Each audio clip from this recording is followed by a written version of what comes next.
4th graders did that, so I am so proud of you. And so is all of OLP. You showed how amazing OLP is, so thank you very much. I'm also really proud of you for taking on this challenge of doing distance learning. I know it's not easy, but you guys are doing such a good job. Your parents have been sending me your work, and I am floored. You are doing outstanding. Keep up the great work. I didn't want us to lose the sense of community that we have in the 4th grade, so I wanted to make some videos and I could start reading you guys some books to break up your day. I know a lot of us are at home for a lot of the day, and that way we can make it a little more fun. So one really awesome book that I want to read to you guys today is Cloudy with a Chance of Meatballs. You might have seen the movie or maybe even read the book, but here we go. This was written by Judy Barrett and drawn by Ron Barrett.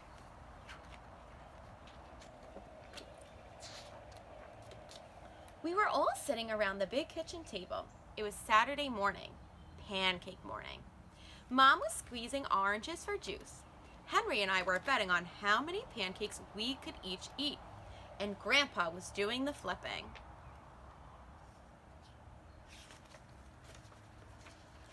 Seconds later, something flew through the air, headed toward the kitchen ceiling, and landed right on Henry.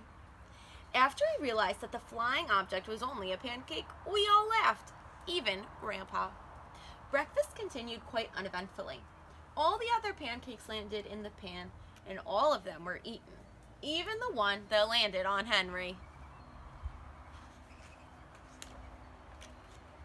That night, touched off by the pancake incident at breakfast, Grandpa told us the best tall-tale bedroom story he'd ever told us.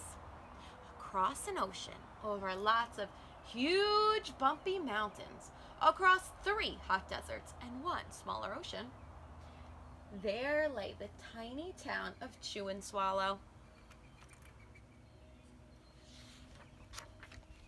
In most ways, it was very much like any other tiny town. It had Main Street lined with stores, houses with trees and gardens around them, a schoolhouse, about 300 people, and some assorted cats and dogs. But there were no food stores in the town of Chew and Swallow.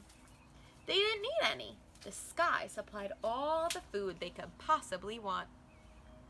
The only thing that was really different about Chew and Swallow was its weather. It came 3 times a day, at breakfast, lunch, and dinner. Everything that everyone ate came from the sky. Whatever the weather served was what they ate. But it never rained, it never snowed snow, and it never blew just wind. It rained things like soup and juice. It snowed mashed potatoes and green peas. And sometimes the wind blew in storms of hamburgers. Molly would love that. Oh my goodness. The people could watch the weather report on television in the morning, and they would even hear a prediction for the next day's food. When the townspeople went outside, they carried their plates, cups, glasses, forks, spoons, knives, and napkins with them.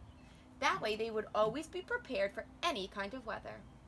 If there were leftovers, and there usually were, the people took them home, put them in the refrigerator in case they got hungry between meals.